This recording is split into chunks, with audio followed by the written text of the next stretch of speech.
Ya. Nah, sekarang apa perbedaannya antara murabahah dengan murabahah KPP atau murabahah kontemporer? Ya. Setidak-tidaknya itu ada 5. Perbedaannya yang pertama dari segi jumlah para pihak. Dalam murabahah, atau kalau mau ditambahkan keterangan atau kata sifat untuk membedakannya dengan yang di bank syariah, bisa kita tambah murabahah klasik ya. Walaupun sebenarnya ini diamalkan sekarang juga bisa, bukan berarti klasik itu terus kita nggak bisa mengamalkan, bisa kita amalkan dan boleh pada masa sekarang. Nah, dalam murabahah yang klasik hanya ada 2 pihak, yaitu penjual dan pembeli. Tidak ada pihak yang ketiga. Sedangkan dalam murabahah yang kontemporer ada 3 pihak, yaitu pembeli atau nasabah, kemudian bank, yaitu bank syariah, dan supplier yang dia itu adalah pemilik barang atau penjual barang. Jadi bank membeli barang dari supplier secara cash, kemudian bank menjual kembali secara angsuran kepada pembeli atau nasabahnya. Jadi yang terlibat itu bukan 2 pihak, melainkan 3 pihak. Jadi ini artinya ada perbedaan yang signifikan atau yang nyata antara murabahah dengan murabahah yang kontemporer. Ini yang pertama. Yang kedua, ada perbedaan dari segi jumlah akad jual belinya. Kalau dalam murabahah yang klasik hanya ada 1 akad jual beli. Tidak ada yang kedua. Nah, kalau ini kita bandingkan dengan murabahah yang dipraktekkan di bank syariah, maka murabahah yang di bank syariah itu ada 2 akad jual beli.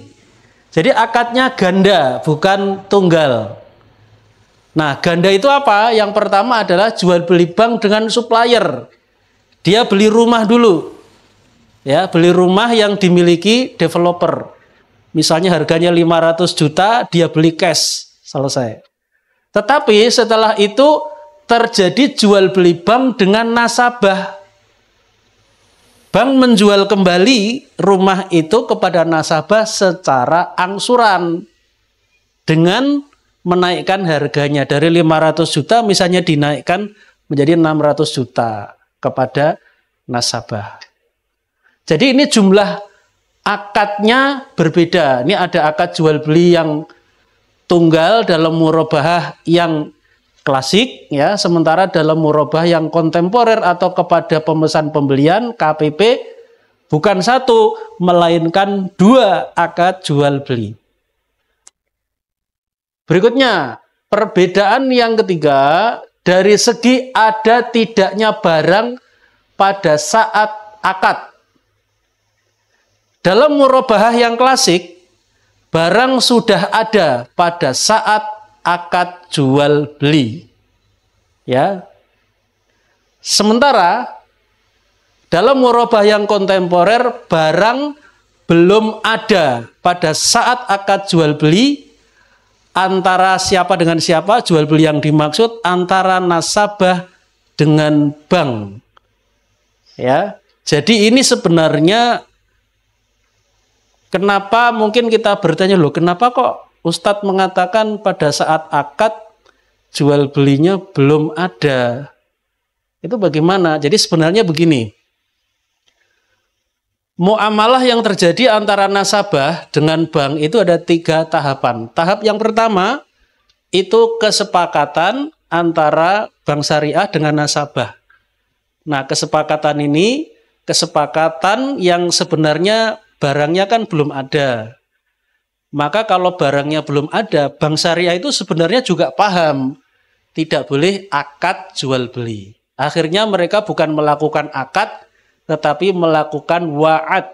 Wa'ad itu janji. Janji untuk berjual beli.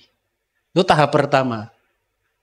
Tahap kedua, kemudian bank membeli dari developer rumah itu. Tahap ketiga, bank menjual kepada nasabah. Nah, seakan-akan dari 3 tahapan ini, tahapan terjadinya akad jual beli itu seakan-akan pada tahap ketiga kan. Sebenarnya tidak, sebenarnya justru terjadinya akad itu pada tahap yang pertama tadi, ketika kesepakatan yang disebut janji atau wa'ad, yang sebenarnya wa'ad itu ada 2 macam, tapi yang ada di Indonesia itu dari fatwa di SNMUI, janji itu bersifat mengikat. Jadi ada tahap kesepakatan, yang kedua bank membeli dari developer, tahap ketiga bank menjual kepada nasabah. Nah, ternyata kesepakatan itu berupa wa'ad. Wa'ad itu artinya janji, tetapi janji itu mengikat. Artinya apa? Tidak boleh ada pembatalan setelah bank membeli rumah. Nah, para ulama mengatakan bahwa janji yang bersifat mengikat, yaitu tidak boleh ada pembatalan, sebenarnya itu sudah berubah menjadi akad. Jadi dengan kata lain, akad jual belinya tadi antara bank dengan nasabah itu bukan terjadi pada tahap ketiga, tetapi pada tahap pertama. Karena walaupun secara redaksi itu janji atau wa'ad ya, bahasa Arabnya wa'ad, tetapi karena janji itu mengikat, maka janji yang mengikat itu hukumnya sama dengan akad jual beli.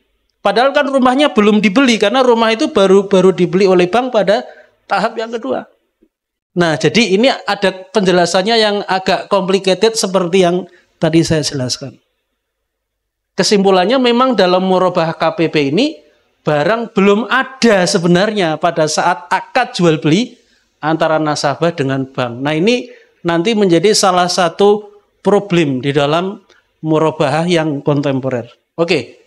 Yang keempat, perbedaannya adalah dari segi ada tidaknya utang. Dalam murabahah atau murabahah yang klasik, tidak selalu ada utang. Jadi jual belinya bisa cash, bisa utang. Tetapi dalam murabahah KPP selalu ada utang. Ya, jadi ini ada perbedaan. Karena kalau murabahah KPP ya pasti angsuran itu ya utang. Tapi kalau murabahah yang klasik bisa ada, bisa tidak. Jadi tidak selalu ada utang.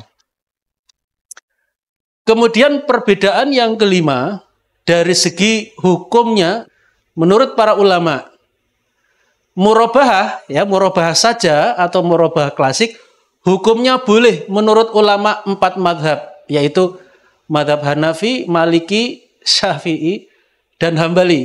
Nah, sedangkan murabahah yang kontemporer sekarang itu ada khilafiyah, ada perbedaan pendapat. Jadi tidak semua ulama itu setuju, boleh itu enggak. Ya. Sebagian ulama membolehkan seperti Syekh Yusuf Qaradawi. Sedang ulama lain mengharamkan seperti Syekh Bakar bin Abdullah Abu Zaid. Jadi ini sesuatu yang baru yang di bank syariah itu ya, sesuatu yang baru yang sebenarnya itu ada yang berpendapat haram. Tidak semua ulama setuju itu boleh karena akadnya itu memang baru ya. Dan itu tidak semua ulama setuju atau sepakat untuk diamalkan.